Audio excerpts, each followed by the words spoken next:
నేను తెలుగు భాషను బాగా అభిమానిస్తాను, తెలుగు బాగుండాలని కోరుకుంటా. మన రాష్ట్రాల్లో పరిపాలనే కాదు, న్యాయస్థానాల్లో తీర్పులు కూడా తెలుగులో ఉండాలని కోరుకునేటటువంటి వ్యక్తిని నేను. మరి ఇవాళ తెలుగులో ఎగ్జామ్ రాస్తే మార్కులు వస్తలేవంటే, తెలుగులో ఎగ్జామ్ రాస్తే ఉద్యోగాలు వస్తలేవంటే ఏడికి పోవాలి మనం? ఇప్పటికే న్యాయమూర్తులకు తెలుగు రాక న్యాయం అందుతలేదు ప్రజలకని నెత్తి నోరు బాదుకుంటున్నాం మనం. గ్రామాల్లో ఉన్నటువంటి ఒక్క మనిషి కూడా కోర్టు అంటే భయపడతారు, కసీర్ అంటే భయపడతారు. ఎందుకంటే వాళ్ళు ఏం మాట్లాడతారో మనకు అర్థం కాదు. మరి ఇదే ఒరవడి కొనసాగిస్తూ ఇంగ్లీష్ వచ్చినోని తీసుకుపోయి రేపు గ్రామాలలో జిల్లా కేంద్రాల్లో పనిచేయమంటే మన ఊర్లో ఉన్న ప్రజల బాధ వాళ్ళకి ఎట్లా అర్థమవుతుంది? ఖచ్చితంగా గ్రూప్ 1 ఎగ్జామ్స్ తెలుగులో రావాలి. ఏవైతే ఫండమెంటల్ మిస్టేక్స్ జరిగినాయో, కనీసం తెలుగు పేపర్ లేకుండా క్వాలిఫైయింగ్ ఎగ్జామ్ ఏదైతే పెట్టినరో ఆ బేసిస్ మీద కూడా మనం న్యాయస్థానాల్లో పోరాటం చేద్దాం.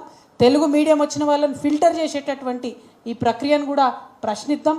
తప్పకుండా తెలుగు మీడియం అదేవిధంగా ఉర్దూ మీడియంలో రాసినటువంటి వాళ్ళందరికీ కూడా న్యాయం జరిగే వరకు పోరాటం చేద్దామని ఈ సందర్భంగా మీకు తెలియజేస్తూ